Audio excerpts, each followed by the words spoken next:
오늘 말씀은 요한복음 7장 53절에서 8장 11절까지 말씀입니다. 요한복음 7장 53절부터 보겠습니다. 다 각각 집으로 돌아가고 8장 1절에 예수는 감람산으로 가시니라. 예수님을 체포하려고 했으나 하나님의 때가 되지 않았기 때문에 체포하지 않았죠. 그리고 각각 이제 다 돌아가고 나서 예수님은 이제 감람산으로 가시다가 다시 2절에 아침에 다시 성전으로 들어오시니 백성이 다 나오는지라 앉으사 그들을 가르치시더니 예수님도 이 말씀을 늘 가르치셨어요. 병도 고치시고 전도하시고 구원해서 사셨죠. 내가 말씀을 모른다면 어떻게 살아야 되는지 모르기 때문에 늘 말씀을 이제 산상수훈으로부터 시작해서 말씀을 가르치십니다. 우리도 말씀을 모르면 어떻게 살아야 되는지 지도가 없어요. 그래서 내 뜻대로 살 수밖에 없습니다. 그래서 이제 이 말씀을 가르치십니다. 그런데 그때에 3절에 보니까 서기관들과 바리새인들이 음행 중에 잡힌 여자를 끌고 와서 가운데 세우고 예수께 말하되 선생이여 이 여자가 간음하다가 현장에서 잡혔나이다. 간음하다가 지금 현장에서 잡힌 여인을 데리고 옵니다. 끌고 왔어요. 누가? 바리새인, 서기관. 그들은 말씀을 많이 알고 말씀을 지킨다고 하는 종교 지도자들입니다. 그들이 지금 음행한 여자를 데리고 왔는데 음, 예수님께 물어보는 거죠.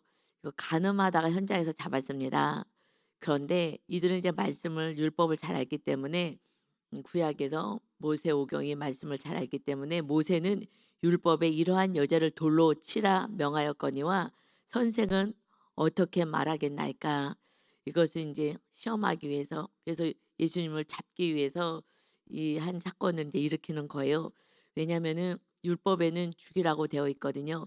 근데 이제 로마법에서는 계속 율법대로 죽여라 그러면은 로마법에서는 로마의 속국이 있었기 때문에 함부로 죽일 수가 없어요.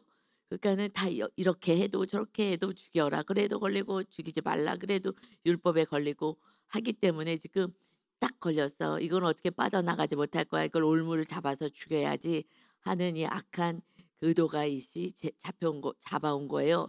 그런데 이 진정으로 율법의 말씀에는 그러니까 우리가 이 말씀의 의도를 가지고서는 말씀을 받고 행한다면 이것은 온전할 수가 없어요. 왜냐하면 정확한 말씀에는 신명기 22장 22절에 어떤 남자가 유부녀와 동침한 것이 드러나거든 그 동침한 남자와 여자를 둘 다 죽여 이스라엘 중에 악을 제할지니라. 둘 다 죽여야 되면 같이 율법을 지금 잘 알아서 했지만은 둘 다 데리고 왔어야 되는데 그렇지 않았어요. 그리고 이스라엘 중에 하나님이 다스리는 나라 그것에 악이 음 있지 않도록 그것은 악을 잘라내라 하고 이제 말씀을 하시고 이어서 또 신명기 22장 23, 24절에도 처녀인 여자가 남자와 약혼을 한 후에 어떤 남자가 약혼을 한 여자가 있는데 근데 어떤 남자가 성읍에서 만나서 동침을 하게 됐어요. 강간을 한 거죠. 너희는 그들을 둘 다 성읍 문으로 끌어내고 그들을 돌로 쳐 죽일지니 둘 다 쳐 죽여라. 그래서 그 처녀는 성 안에 있으면서도 소리 지르지 아니하였다. 성 안에 있으니까 뭐 소리 지르고 살려달라고 해도 됐었는데 그래서 그 남자는 그 이웃의 아내를 욕보였음이라 너는 이같이 하여 너희 가운데서 악을 제할지니라. 그러니까 우리 하나님은 그냥 악, 죄 이것 때문에 점점 타락으로 가기 때문에 하나님이 다스린 나라에 악이 없이 해라. 이제 하나님이 우리 심령 안에 거하셔서 우리를 다스려요. 그러니까 우리가 싸워야 될 것은 죄와 싸우는 것입니다. 그러니까 피 흘리기까지 죄와 싸워라 하고 말씀하신 것처럼 그래야 거룩하신 하나님 임하시기 때문에 그래요. 그런데 율법을 안다고 하지만 둘 다 데려와서 죽이는 것이 율법에서는 하나님이 이렇게 말씀을 하셨어요. 예수님이 오시기 전까지는 이 죄의 문제가 그러면 저렇게 뭐 나쁜 짓 해도 괜찮구나. 그러면 계속해서 악을 행할까 봐 이제 법을 그렇게 정하신 거죠. 그런데 지금 여자만 데리고 왔다는 자체가 벌써 율법을 어긴 거예요, 본인들이. 그래서 누구를 정죄하는 사람들은요. 내가 죄를 짓기 때문에 너를 정죄하는 거예요. 내가 죄를 짓지 않는다면 너를 정죄하지 않아요. 여러분 죄를 안 짓고 산다는 거, 말씀대로 산다는 건 굉장히 어렵거든요. 그래서 이게 얼마나 어려운 걸 알기 때문에 연약한 것으로 국률이 보게 돼요. 그런데 본인들도 지금 말씀을 안 지키잖아요. 안 지키니까 그 여자만 데리고 와서 이 율법을 어떻게 하겠어요. 예수님까지 잡아서 죽이려고, 예수님은 죄가 하나도 없으신 거룩하신 분까지 정죄를 하고 잡아 죽이고 틀렸다라고 지금 얘기를 한다는 거예요. 이것은 중요한 것이, 내가 죄와 싸우는 사람은요 정죄를 안 해요. 아니, 할 수가 없어요. 이게 뭐 조그만 거 하나 정말 지키는 것도 얼마나 어려운지 몰라요. 그냥 마귀가 있어서 못 지키게 하는 거예요. 그런데 내가 그러니까 죄를 짓기 때문에 너를 정죄할 수 있는 거예요. 이게 무슨 말씀인지 아시겠어요? 이게요 정말 아이러니한 말씀인데, 거룩해서 너를 정죄하는 것 같지만 안 그래요. 내가 죄를 짓기 때문에 정죄하는 거고요. 내가 죄를 안 지으면요, 내가 말씀대로 사는 거기 때문에 그게 얼마나 힘든 건지를 알아요. 그런데 우리가 아무리 저도 말씀대로 살려고 애를 쓰지만 100% 말씀대로 살 수가 없는 거예요, 인간이기 때문에. 그래서 또 회개하고 또 회개하고 하는 연약한 존재라는 걸 알기 때문에 그들이 이웃이 죄를 범할 때 그것을 가지고 정죄할 수가 없어요. 중보 기도할 수밖에 없어요. 하나님, 나도 안 되는데 성도님들이 이웃이 어떻게 하겠어요. 불쌍히 여겨 주시고 이 말씀대로 행할 수 있는 힘을 주세요라는 그러한 마음이 생기더라고요. 전에는 저는 막 말씀대로 너무 잘 산다고 속으로 날마다 정죄했죠. 그런데 제가 정말 작은 거라도 말씀대로 살기 시작하면서부터는 이것이 얼마나 귀한 것이고 얼마나 어려운 것인지를 알기 때문에 하나님의 도우심, 저도 하나님의 도우심, 성령의 도우심을 받고 죄와 싸우기 때문에 그들도 성령 충만하여서 죄와 싸울 수 있게 해주세요라고 기도하게 되는 것입니다. 아멘. 그래서 6절에 보니까 그들이 이렇게 말하면, 지금 이 여인, 가늠한 여인 현장에서 잡아왔어요.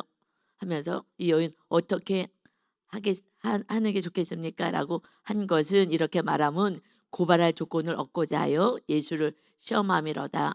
고발하려고. 그래서 그들 속에는요, 그래서 정죄하고 하는 모든 사람들은요, 내가 높아지고자 하는 마음이 있어서 그래요. 내가 높아지고 내가 옳다라는 마음이 있기 때문에 지금 예수가, 그 여인도 틀렸지만 예수도 잡아서 정말 죄인으로 만들고 싶은 그러한 악한 마음이 있었던 거죠. 그때 예수님께서 몸을 굽혀서 손가락으로 이렇게 땅에 뭔가를 쓰시는, 이렇게 손으로 막 뭐를 쓰셨어요. 이제 그들이 묻기를 맞이 아니하는지라 이에 일어나 빨리 얘기해 달라고, 빨리 얘기해 달라고 이제 하는데 예수님이 땅에다가 막 손을 쓰셔요. 그리고 일어나서 말씀하신 것이, 너희 중에 죄 없는 자가 먼저 돌로 치라 하고 말씀하셔요. 그래서 이것이 무엇을 땅에 썼을까라는 생각을 많이 해요. 왜냐하면 이제 8절에도 보니까 다시 그 말씀, 죄 없는 자가 먼저 돌로 치라 하시고 나서는요, 다시 몸을 굽혀서 손가락으로 땅에 또 쓰시는 거예요. 또 땅에다 몸을 굽혀서 다시 두 번째 손가락으로 땅에 쓰십니다. 그래서 이것을 보통은 이제 해석할 때 많이 이렇게 해석을 할 수밖에 없었던 것이, 구약에서 하나님께서 친히 돌판에 십계명을 주셨거든요. 그런데 이제 한번 친히 하나님 쓰셨다. 이것이 출애굽기 24장 12절에 말씀하셔요. 여호와께서 모세께 이르시되 너는 산에 올라 내게로 와서 거기 있으라. 너가 그들을 가르치도록 내가 율법과 계명을 친히 기록한 돌판을 내게 주겠다. 하나님이 친히. 그다음에 그랬는데 그 사이에 지금 모세가 안 보여갖고 우상 숭배하잖아요. 그래서 뭐 금송아지 만들고 우리의 하나님이야라고 명명해 버려요. 그래서 우리를 인도하신 하나님이 금송아지야라고 믿고 싶은 거예요. 인간이 그만큼 연약한 존재인 거예요. 당장 눈에 뭐가 보이지 않으면은 그냥 모래도 붙잡고 하나님처럼 생각하고 싶은 거예요. 그래서 모세가 이 돌판을 깨뜨렸잖아요. 그리고 다시 이제 다 회개하고 나서 출애굽기 31장 올라갔을 때에 18절, 예수께서 시내산 위에서 모세께 이르시기를 마치신 때에 증거판 둘을 모세께 주시니 이는 돌판이요 하나님이 친히 쓰신 것이더라. 하나님이요 구약에서도 돌판을 주실 때 친히 두 번 쓰셨어요. 그런데 지금 예수님이요 한 번만 쓰셔도 되는데 친히 두 번을 쓰셔요. 이것이 구약하고 다 연결이 돼요. 하나님이심을 다시 말씀해 주시는 거예요.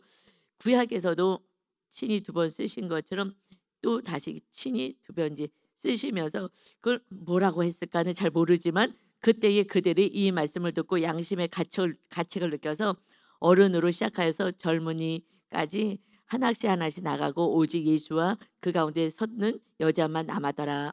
지금 말씀이 무슨 말씀이냐 궁금해해요. 그런데 이 말씀은 큰 틀에서는 하나님의 사랑 이웃 사랑해라가 십계명이죠.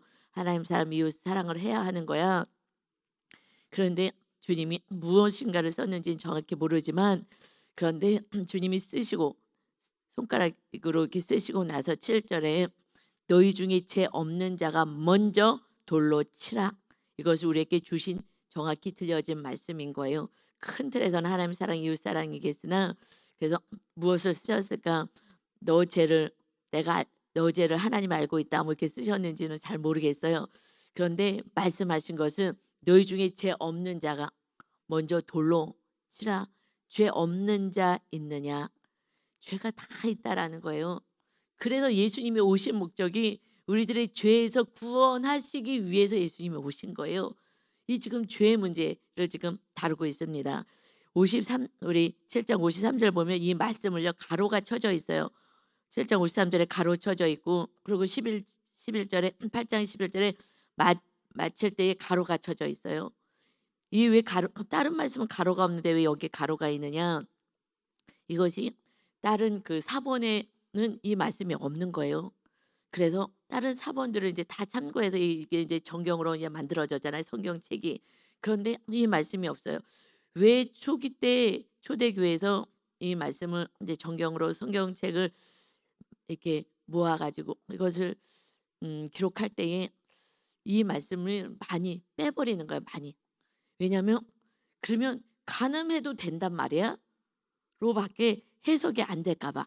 그래서 이것을 좀 빼버리자. 간음하면 안 되잖아요. 거룩해야 되니까. 그래서 이것을 많이 다른 사본에는 좀 빠져 있지만 요한복음에는 정말 영적인 말씀이 요한복음 영적인 말씀에는 기록된 것이 예수님이 오신 목적이 이것이 그 가늠한 여인의 문제를 다루는 게 아니라 이 모든 죄를 용서하러 오신 예수 그리스도의 어린 양 희생 어린 양이 되시는 그 희생의 피 대속 제물이 되기 위해서 오신 예수님 성전을 세우러 오신 예수님을 기록하기 위해서 이 말씀이 기록이 되는 거예요. 그냥 일반적으로 봤을 때는 가늠한 여인에 대해서 어떻게 다뤄야 되나 이것을 말씀하신 것 같지만 주님은 그것을 말씀한 게 아니에요. 정말 처음 하나님의 백성들이 거룩하게 살라고 십계명을 주신 것처럼 지금 예수님이 이 모든 죄를 짊어지기 위해서 오신 어린 양 그 대속 제물로 오신 예수님이 친히 이제 오셔서 이 여인의 죄뿐만 아니라 모든 이들의 죄를 담당하실 것을 지금 말씀하시는 거예요. 이런 지엽적인 말씀이 아니라 그러니 주님이 먼저 그래 죄가 없어 죄 없는 자가 먼저 해. 여러분 우린 다 죄가 있잖아요. 우린 다 죄가 있기 때문에 우리는 이제 정죄하지 말아라. 이거는 마귀가 하는 거야. 이거는 마귀가 하는 거지 하나님의 자녀들은 정죄하는 거 아니야. 그리고 아직 더 용서하고 사랑하고 오히려 십자가를 지는 거야. 그들의 연약한 것을 손깍질하는 것이 아니라 그들의 연약한 것을 오히려 중보해주고 용서해주고 사랑해주는 거야. 이것은 정말 주님의 어떤 삶의 그대로 우리가 살기를 바라시는 이 말씀으로 기록하신 거예요. 그러니 이제 다 도망갔어요. 다 도망가 슬슬슬슬 자기 죄를 느끼고 그리고 먼저 돌로 치라 그러니 누가 죄가 없어요. 당당한 사람이 어디 있어요? 그 하나씩 하나씩 어른으로부터 시작하여서 그래서 어른이 죄가 더 많아요. 그러죠. 어른으로부터 시작해서 젊은이까지 죄가 여러분 누가 더 많아요? 나이 들수록 많은 거예요. 살아온 날이 많을수록 죄가 많은 거예요. 그래 갖고서는 그래서 고집을 사실 더 부려요. 그리고 자꾸 가르치려고 그래요. 왜냐하면 이것을 사실은 말씀을 가르쳐야 되는데 내 생각, 내 경험, 내 방법 이것으로 산당을 더 심어주는 거예요 사실은. 그래서 말씀으로 양육하지 않는다면요. 사실 부모님의 말씀을요. 들은 것이 잘못된 길로 인도를 많이 해요. 내가 살았던 그 경험을 세상의 가치관으로 살았거든요. 그래서 오직 그냥 용서하고 사랑만 하라는 거예요. 그것만 하면 이웃이 살게 될 줄 믿습니다. 아멘. 그래서 나이가 들면 들수록요 고집이 굉장히 세지고 나중에는 막 "노망든 것 같아."라고 할 정도로 정말 대화도 안 되고 타협도 안 되고 뭐도 안 돼요. 신기해. '내가 그동안 산 살아간 인생이 있는데 내 말을 따르면 되는데.'라고 나이 들수록 더 고집을 부려요. 어릴수록요 고집 덜 부려요. 그래서 빨리 이렇게 가르칠 수가 있죠. 그래서 어린아이 때 말씀으로 잘 양육해서 정말 부모들이 늘 말씀으로만 가르쳐야 되는데 우리 다 리더들 같이 얘기해 보면은 나중에 부모로부터 배운 그대로 가르치고 있는 거예요. "이거 빨리 잘라내야 돼. 그래서 그 상처가 대물림 되지 않게 해야 돼." 그래서 결국은 그 말씀이 들어오려면 내가 가지고 있는 그 산당같이 부모로부터 내려왔던 거, 세상으로부터 들어왔던 거 이런 것들을 잘라내야 돼요. 이것을 잘라내지 않으면 자녀를요 또 나처럼 고통당하는 인생, 내가 힘들었던 인생을 그대로 대물림해 주는 거예요. 그래서 3-4 대의 저주가 흘러가는 거예요. 내가 이 말씀대로 부모가 되었을 때에 정말 말씀대로 살아야 그래야지 이 저주가 흘러가지 않아요. 그래서 부모님이 돈을 사랑하면요 자녀를 돈을 사랑하게 만들어요. 그 뭐 명예를 사랑하면 명예, 그리고요 막 건강을 너무 중요시해. 그러면 뭐 건강만 신경 써요. 그럼 자녀에게도 "아유 공부를 살살 해." 그리고 "건강이 최고야." 모든 그게 무슨 가치관이 하나도 없어. 부모가 생각하는 그대로 이것을 다 전수해 주는 거예요. 너무 안타깝죠. 주님은 그래서 이 신약 구약에서 십계명 주신 이 큰 계명, 하나님 사랑 이웃 사랑에서 이제 그것을 더 나가서 주님을 따르는 삶은 무엇이냐, 십자가 지는 거야. 정죄하지 않고 그들을 끝까지 용서하고 사랑하면서 구원을 이루게 하는 그 시대가 왔다. 주님 말씀하시면서 죄 없는 자를 지금 죄를 드러나게 하세요. 왜 우리는 나눔하면서 죄를 자꾸 드러내잖아요. 말씀을 통해서 내 죄를 드러내고 그래서 회개하고 그래서 거룩하게 돼야 그래야지 내 안에 성령님이 거하실 수 있기 때문인 것입니다. 아멘.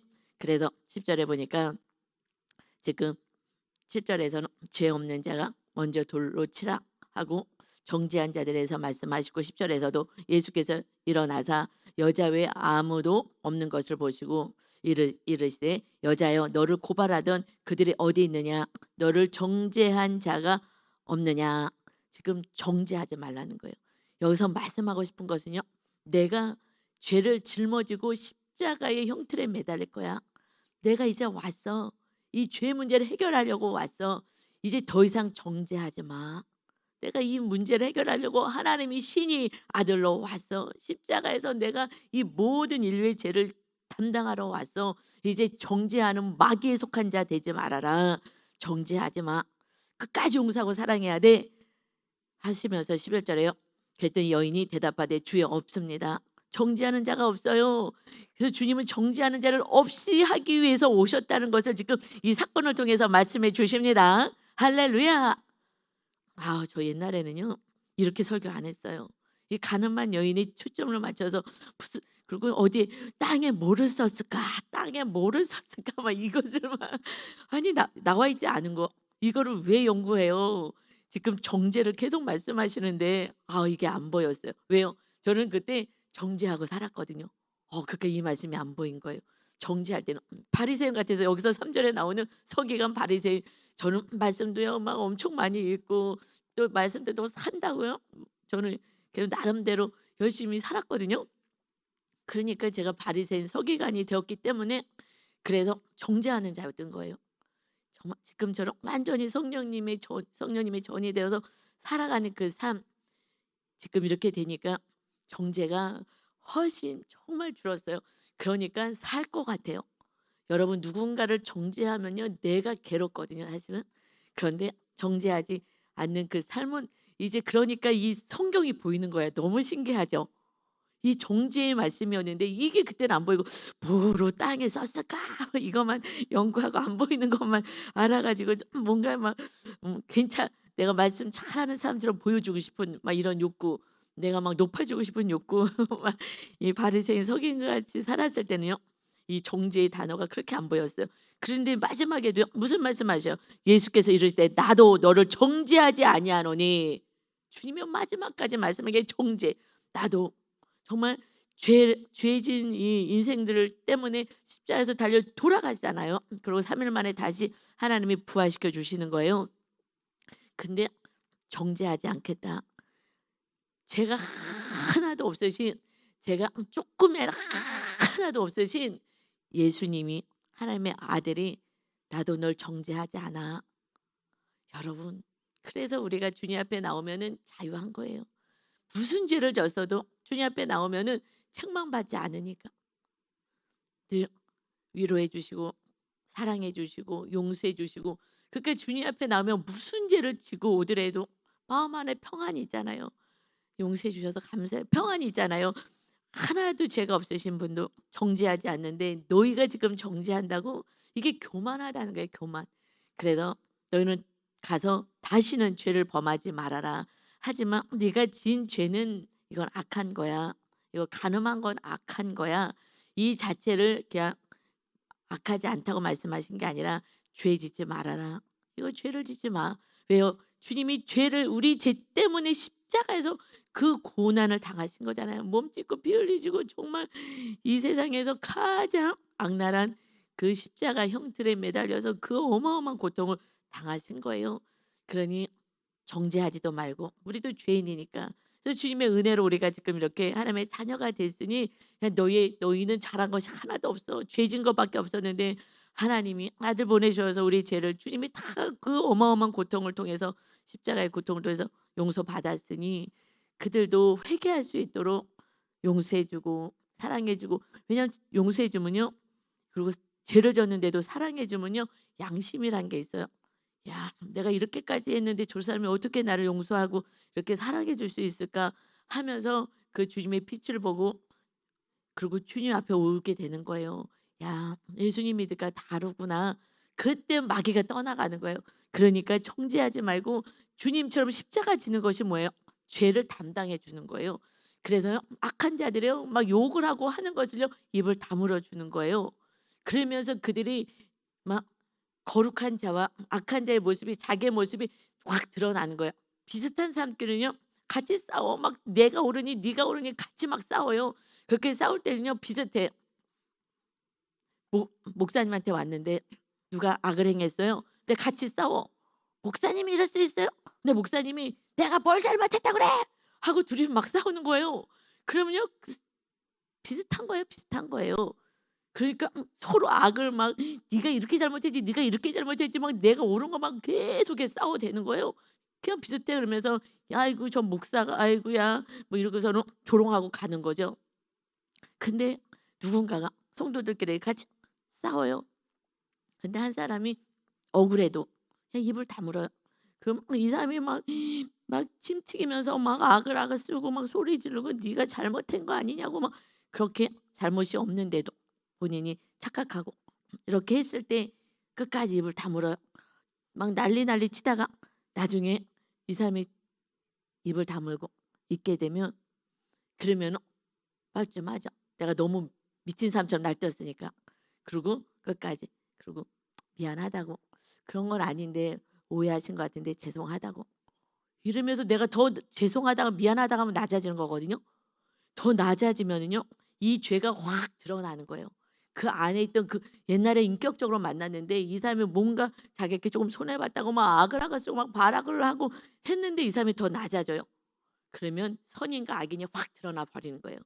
내가 선하게 행할수록 이 사람의 악이 확 드러나는 거예요. 그랬을 때에 그래도 양심이 있기 때문에 또 어떤 상황 속에서 '아, 내가 오해했고 내가 착각했구나.'를 알게 됐을 때에 '야, 이 사람 참 대단한 사람이구나. 죄가 없는데도 내가 그 난리를 치는데도 대꾸하지 않고 그냥 가만히 있고 침묵해 줬구나.' 이것은요 그때 이 사람을 부끄럽게 만드는 거예요. 굉장히 부끄럽게 만들면서 이 사람을 높여 주는 거예요. 존중하게 여길 수밖에 없죠. 그러면서 '나도 인생인데 나도 저렇게 살고 싶다.' 그래서 따라와서 교회로 와야 되는 거예요. 하나님이 원하시는 우리의 삶은요 그거밖에 없어요. 죄인들을요 어떻게 "너 죄 졌어." 그러면요 난리 쳐요, 죄 졌다고. 그것이 아니라 죄가 질 때 우리가 입 다물면 이 죄가 막 드러나니까 더 내가 낮아지고 미안하다고, 잘못했다고 더 낮아지면 그러면 주님이 지금 잘못했다고 죄인이라고 지금 십자가에 달리신 거잖아요. 우리가 죄인인데 주님은 죄가 하나도 없으신데 그래서 우리가 예수님을 믿고 우리의 죄를 또 주님 앞에 또 내어놓는 거예요. 그게 온전한 전도인 거예요. 그래서 가정이 다 가정 안에 원수가 있다는데 이 가정 안에 이 식구들하고 어떻게 날마다 내가 옳으니 네가 옳으니 이거 하고 싸우잖아요. 내가 옳다고 네가 틀렸다고. 그런데 가정 안에서 침묵을 했을 때에 그때 그리고 악을 행했을 때에 아 미안하다고 아 내가 잘하겠다고 이렇게 했을 때에 그때 빛을 보면서 야 내 인간이 좀 앞으로 좀 사람답게 살아야 되겠다. 내가 이게 좀 악하게 살았구나. 근데 맨날 같이 싸우면 자기가 악한 줄을 몰라요. 그렇기 때문에 이게 드러나야 되거든. 내가 악인이라는 게 드러나서 죄가 드러나야 죄 없는 자가 돌 던져 다 죄가 있으니까 도망간 거예요. 도망간 게 뭐예요? 죄가 있다라는 거잖아요. 그걸 증명한 거예요. 그래서 우리는 맞대응하지 않는 것이 십자가 지는 거예요. 십자가 지는 게 맞대응하지 않는데 그게 얼마나 어렵겠어요. 죄 안 지는 것도 어렵지만 십자가 지는 거는 훨씬 어렵죠. 그래서 이제 그렇지 않으면 다 지옥이니까 이제 구원을 주님이 죄를 죄값을 담당하셨기 때문에 예수님을 믿고 그럼 하나님의 자녀가 되는 권세를 얻고 성령의 능력으로 살아가야 하니 너희가 이제는 이렇게 성령의 능력으로 사는 거야. 주님처럼 사는 거야. 그래서 로마서 8장 1절에 그러므로 이제 그리스도 안에 있는 자에게는 결코 정죄함이 없다. 예수님 안에 있는 자는 정죄함이 없어. 결코 정죄함이 없어. 이는 그리스도 예수 안에 있는 생명의 성령의 법이 죄와 사망의 법에서 너를 해방시키셨다. 성령님이 우리 안에 거하시며 내 죄도 보여지게 하시고 그래서 이길 힘도 주시고 이제 성령님이 임하셨기에 성령님이 도와주실 거야. 죄와 사망의 법에서 우리를 구원해 내십니다. 그래서 너희가 육신대로 살면 반드시 죽는다. 그러니 영으로서 성령으로서 몸의 행실을 죽이면서 살아. 성령님 도와주세요. 성령님이 내 죄를 자꾸 드러내시니까 그리고 죄와 싸우고 그리고 성령의 능력으로 행할 수 있도록 해달라고. 그래서 무릇 하나님의 영으로 성령으로 인도하는 사람은 곧 하나님의 아들이야. 이제 우리는 내 뜻대로 내 육의 욕심대로 살지 않아. 이제 하나님의 자녀는 성령님의 인도하심을 받는 거야. 그래서 성령의 능력으로 힘으로 살아가는 거야. 이웃을 용서하고 사랑하면서 정죄하지 않는 거야. 그리스도 안에는 정죄함이 없는 거야. 결코 정죄함이 없어. 우리는 이제 정죄하는 자가 아닌 거예요. 이거는 마귀에 속한 자고요. 나는 지금 교만해서 또 죄 가운데 노출되어 있다라는 것을 여러분 기억하시고 정말 온전히 성령님이 거하시려면 거룩해야지 거하시니 그러니 성령님의 인도하심을 받아서 하나님의 아들들 천국을 상속받는 하나님의 아들은요 십자가를 져요. 하나님의 아들은 십자가를 져요. 예수님이 하나님의 아들이시잖아요. 그래서 아들로 내려오신 거예요. 그러니 우리가 성령님이 성령으로 잉태하시고 그리고 성령의 기름 부으심으로 사셨고 그래서 우리가 이제 성령님으로 다시 태어났고 그래서 이제 성령님을 따라서 이제 살아갈 때 거룩한 영 성령님이 거하셔서 하나님의 아들 되면 십자가를 질 수 있는 힘을 공급해 주십니다. 아멘. 그래서 너희는 다시 무수하는 종의 영을 받지 아니하고 양자의 영을 받았으므로 그래서 하나님의 자녀가 되는 성령을 받았으므로 우리가 아빠 아버지라 부르짖느니라. 아멘. 이제 우리는 하나님의 자녀 아빠라고 부를 수 있어요. 우리 아빠는 진짜 아빠는요. 육의 아빠는요. 그냥 이 땅에 사는 동안만 아빠고요. 엄마 아빠라고 하고요. 천국에 가면 형제님 자매님 동등한 거예요. 동등한 거예요. 이 땅의 구조만 그래. 그래서 거기에 매일 필요가 없는 거예요. 우리는 오직 하나님 아빠밖에 없어요. 하나님 아빠 안에서 하나님 주신 은혜와 하나님의 주시는 복을 받아 누리고 축복의 통로가 되어야 합니다. 다른 거에 매이지 마세요. 이거 속는 거예요. 하나님 아빠가 계시고 그 아빠는 우리를 사랑하시기 위해서 아들 예수님을 보내주시고 이제 우리가 또 하나님의 자녀 아들들이 되어서 천국을 상속받는 자 이제 천국 임하고 이웃들을 향하여 십자가 지면서 끝까지 용서하고 끝까지 사랑하면서 그 영혼들이 구원했을 때에 그때 하늘나라 갔을 때 잘했다 칭찬받는 저와 여러분 다 되시기를 예수님의 이름으로 축원합니다. 아멘. 아버지 감사합니다. 우리 아빠는 하나님이십니다. 예수님 때문에 우리 죄값을 치르시고 그래서 하나님 이제는 결코 예수 그리스도 안에 정죄함이 없다. 우리가 기도하고 너가 용서하고 그럼을 통하여서 구원받게 될 것이기 때문에 정죄하지 말아라. 아버지 하나님 우리가 조금 연약할 수 있습니다.